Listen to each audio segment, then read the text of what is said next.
Oh, hello, my name is Daniel. This video is part of a collection that really deals with the question, how do you build multi-generational wealth?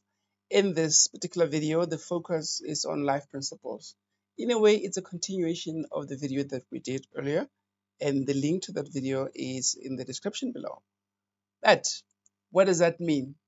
Um,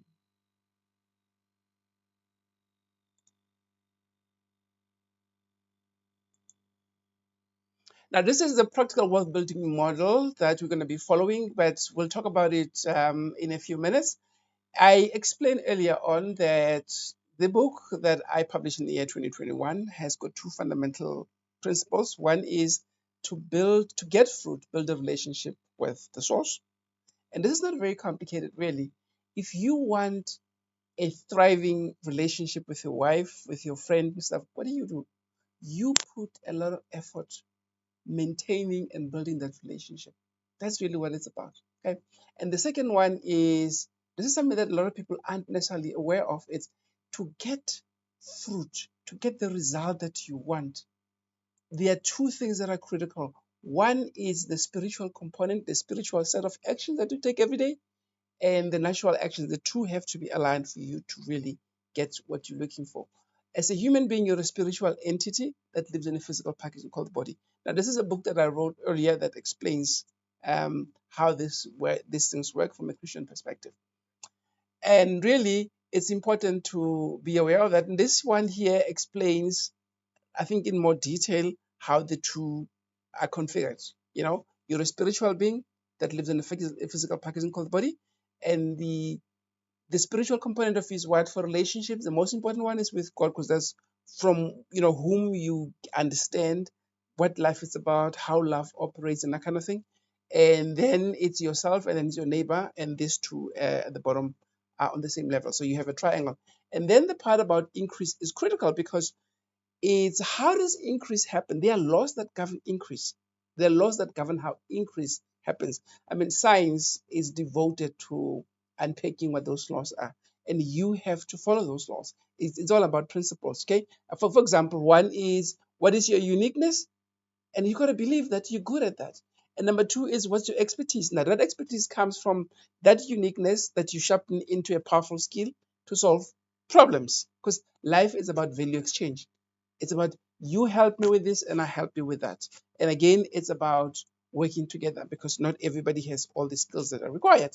And the innovation model really says priorities come first, resources second, and processes. We have the tendency to start with processes. Always do priorities first because it's important to understand obviously what resources you have. And remember, resources not just money. Resources can be skills, resources can be networks, those kind of things that help you to achieve the goal that you want. Okay.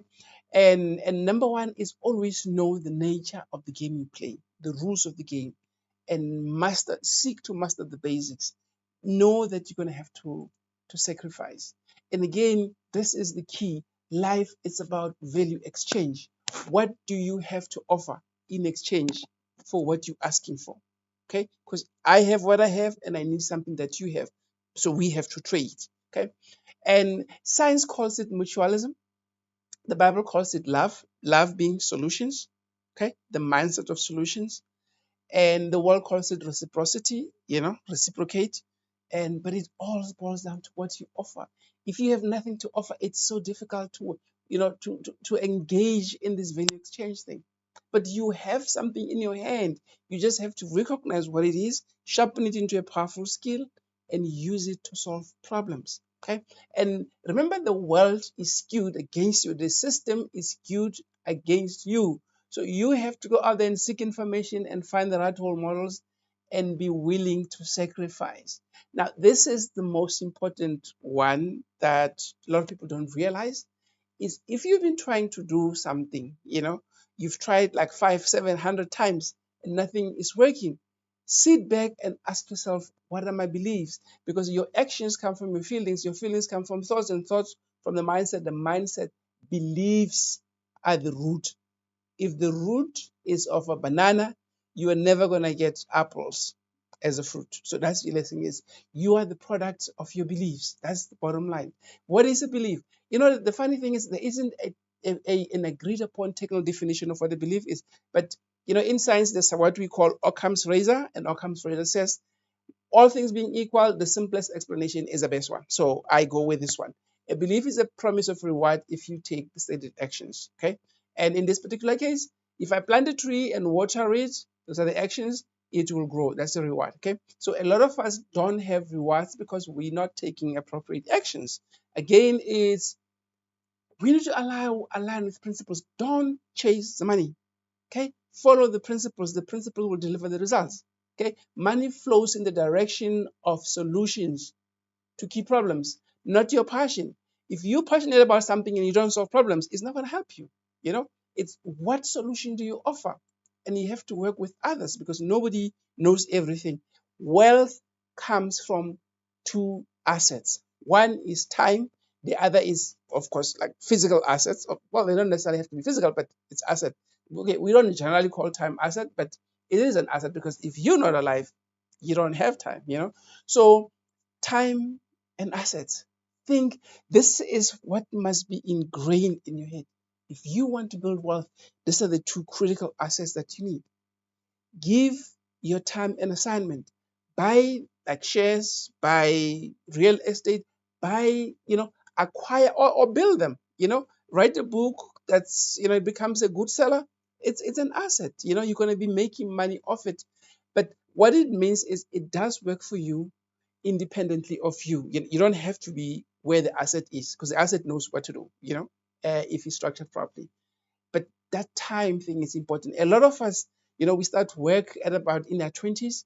And when we're like 14 and we're like, oh no, we are bored. I hate this job and that kind of thing.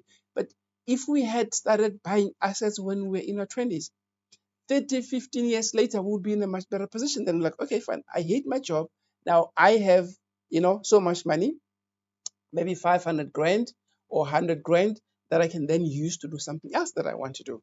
But because we never saved, we don't have anything to fall back on, and we like frustrated going to work to the work that we hate. Now this is that slide that I spoke about earlier, and really let me talk about the bottom part first. The bottom part is what's called a financial planning pyramid. Okay, and it says at the bottom, manage your income and expenses properly, get rid of debt. Okay, make sure you budget so you don't waste money unnecessarily. And the next level is about wealth protection. It says, do you have emergency savings? Do you have appropriate insurances? Like health insurance if you need to go to hospital and that kind of stuff. And then the next level is wealth creation. That's where those stocks come into play. Because think about it, it's not going to help you to have let's say a Apple stock, okay, Apple shares, Apple company, Apple Inc. company shares. Let's say you earning income at the rate of, let's say, 15% for argument's sake, okay. And meanwhile, the credit card debt that you have is, the credit companies are charging you 25%. So it's 25% minus 15. So you still in a deficit. So that's why it's important to get the basics right in preparation for the work that you're going to be doing later on, which is about, buying assets and stuff. Okay, this is how everything fits together. And then at the next level, we have wealth management. Obviously, you can manage wealth if you don't have wealth. And there's another level that some techs have, which is about that whole legacy thing, but I think let's talk about the top layer again. A lot of texts that I've come across starts on number 4, like save, invest, and manage.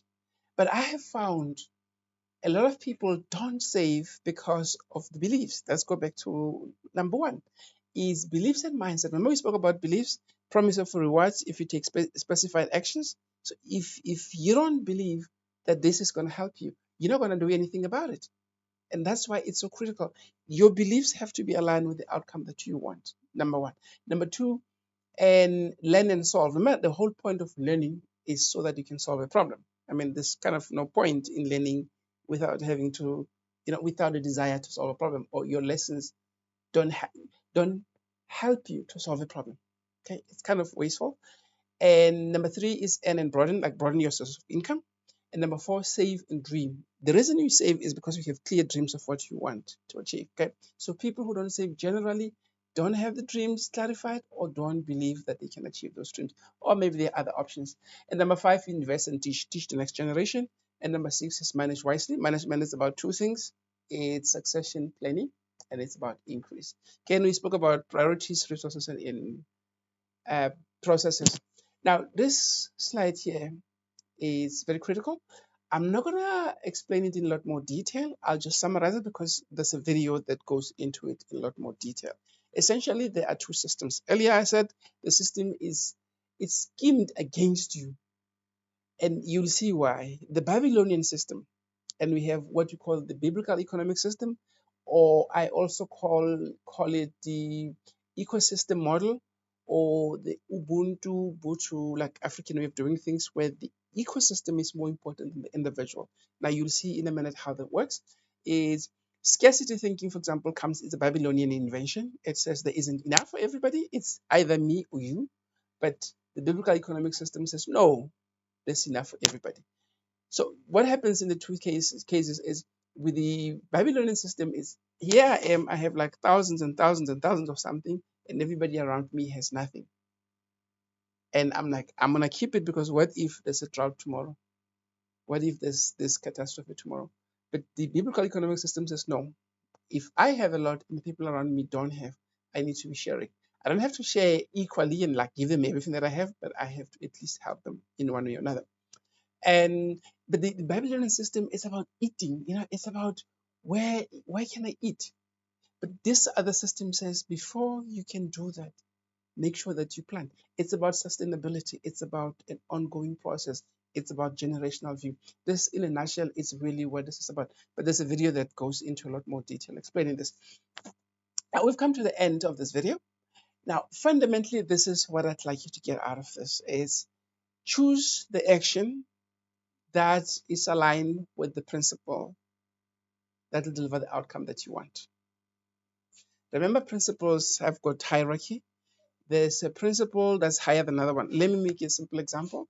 It's gravity pulls everything together, but an aeroplane flies because a higher principle takes over under certain conditions. When the speed is right and everything, and we call that lift. That's why it can, you know, um, fly and stuff. So principles, have a hierarchy. So you need to understand the different principles. For example, again, is during the season of planting.